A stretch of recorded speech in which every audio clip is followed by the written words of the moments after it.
The battle for the city of Hue in 1968 was one of the most brutal and haunting events of the Vietnam War. It was the moment when an ancient, peaceful city during the Tet holiday suddenly turned into a bloody battlefield. For more than 3 weeks, every street, every house became a place of ambush and confrontation between the two sides. The Communist forces launched the Tet Offensive, swiftly occupying most of the city. The U.S. Marines and the Army of the Republic of Vietnam were forced into a kind of battle they had never experienced before, a large-scale urban war, where there was no clear front line, only rows of houses, narrow alleys, and rooms turned into bunkers. For the Americans, this was an unprecedented trial since World War II. Instead of the jungles or rice fields they were used to, they now had to advance step by step inside a densely populated city, where every corner could be a deadly trap. Gunfire echoed off stone walls, mortar shells rained down on ancient buildings.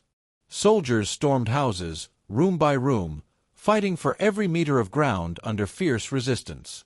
Hue became a symbol of urban warfare, where the brutality was not only in the firepower but also in the psychological strain.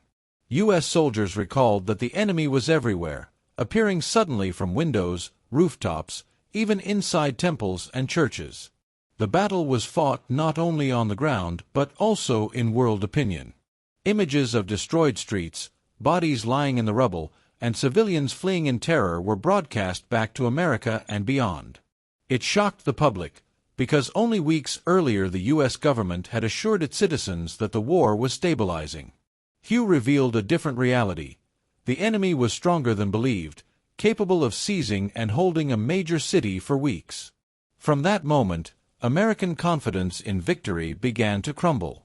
The battle for Hue became a turning point, not just on the military map but in the political landscape of the United States. For the people of Hue, those weeks were a nightmare. They watched their historic city torn apart, saw hand-to-hand combat fought in their very neighborhoods. The destruction left scars that lasted for decades, and the memory of that bloody Tet holiday is still remembered today. The battle ended with devastating casualties on both sides, but its shadow extended far into the future. Hue became one of the darkest chapters of the Vietnam War and a stark reminder of the savagery of urban combat. 4 years later, the war entered a new and even more intense phase. In 1972, South Vietnam faced one of the largest offensives since the Tet Offensive. It was known as the Easter Offensive, or the Red Summer. The focal point of this campaign was the small town of An Loc, in Binh Phuc province. Though small, An Loc held a critical position on the road leading to Saigon. On April 13, 1972, Communist forces launched a massive attack with tanks and heavy artillery. Once again, South Vietnam faced a battle for survival. An Loc quickly turned into a war zone. Waves of artillery shells pounded the town, shaking it to its foundations. Thousands of rounds fell in just a matter of days.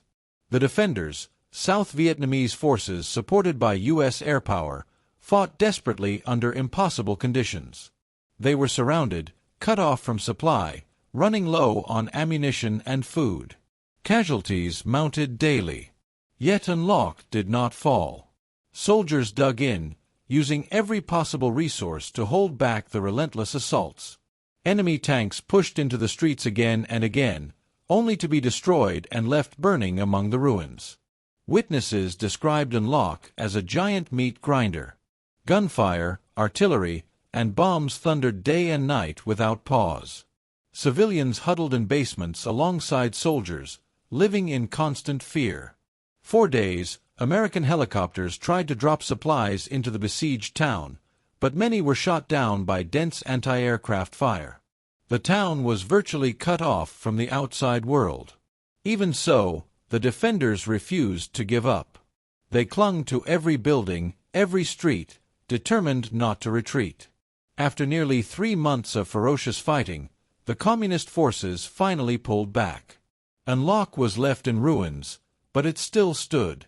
The battle became a symbol of the tenacity of the South Vietnamese army, supported by American firepower. It was one of the largest and bloodiest engagements of the later war years. More importantly, It halted the enemy's drive toward Saigon, at least in 1972. If Hue in 1968 showed the world the shock and brutality of urban warfare, then An Loc in 1972 revealed the extraordinary endurance of people under fire. Two battles, 4 years apart, etched forever into the story of the Vietnam War. Hue exposed the limits of confidence and power, while An Loc demonstrated how sheer willpower could alter the course of war. Together, they remain unforgettable chapters in the history of Vietnam and in the annals of modern warfare.